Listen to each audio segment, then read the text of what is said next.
Chapitre transformation nucléaire. Dans la première partie de ce chapitre, on va définir le terme isotope et donc noter la synthèse de l'activité documentaire réalisée précédemment. Donc, qu'appelle-t-on des isotopes? Alors, des isotopes sont des éléments chimiques, des atomes ou des ions, qui possèdent le même nombre de protons, c'est-à-dire le même numéro atomique Z, mais un nombre de protons différent, donc un nombre de masse A différent. Donc même nombre de protons, mais nombre de neutrons différents. Donc c'est juste ceci qui est à retenir. Des isotopes ont le même nombre de protons, mais un nombre de nucléons différent.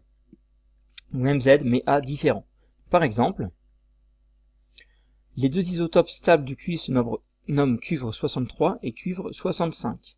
Donc si on écrit ces deux isotopes, cuivre 63 ici et cuivre 65, on voit que ces deux éléments chimiques sous forme atomique ont le même nombre de protons Z, donc le même numéro atomique Z, mais un nombre de masse A différent, donc un nombre de nucléons différent.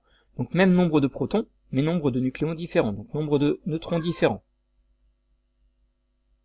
Donc le cuivre possède 63-29, 34 neutrons. Le cuivre 63 possède donc 63-29, 34 neutrons, alors que le cuivre 65 possède 65-29, 36 neutrons. Donc ces deux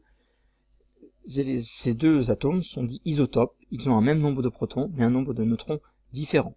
Le nombre de neutrons diffère. Vous pouvez donc noter ça, cet exemple.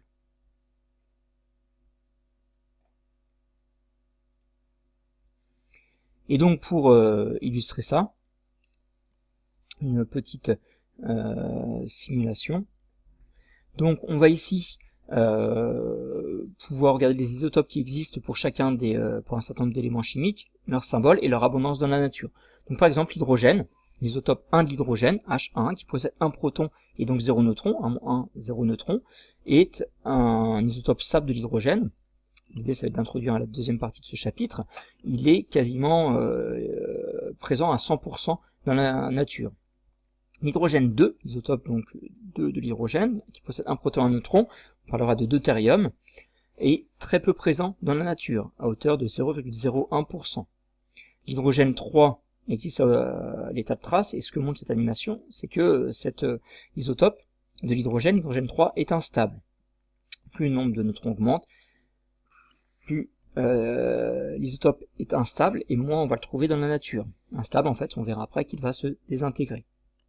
Le carbone, par exemple, il existe différents isotopes du carbone. Le carbone 12, qui possède donc 12 nucléons, 6 protons et 6 neutrons, existe à 98,93% dans la nature. C'est un isotope qui est stable.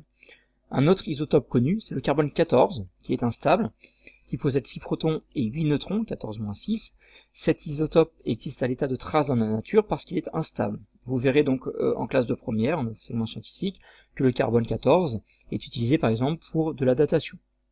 Il existe donc pour les différents éléments chimiques un certain nombre d'isotopes. Les plus stables, c'est ceux qui sont les plus abondants dans la nature, alors que certains isotopes sont instables, ou en tout cas existent à l'état de trace dans la nature.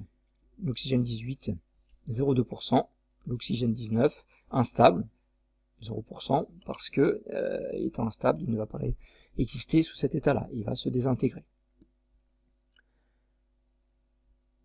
Donc après avoir défini les isotopes, on verra dans la deuxième partie de ce chapitre ce qu'on entend par transformation nucléaire.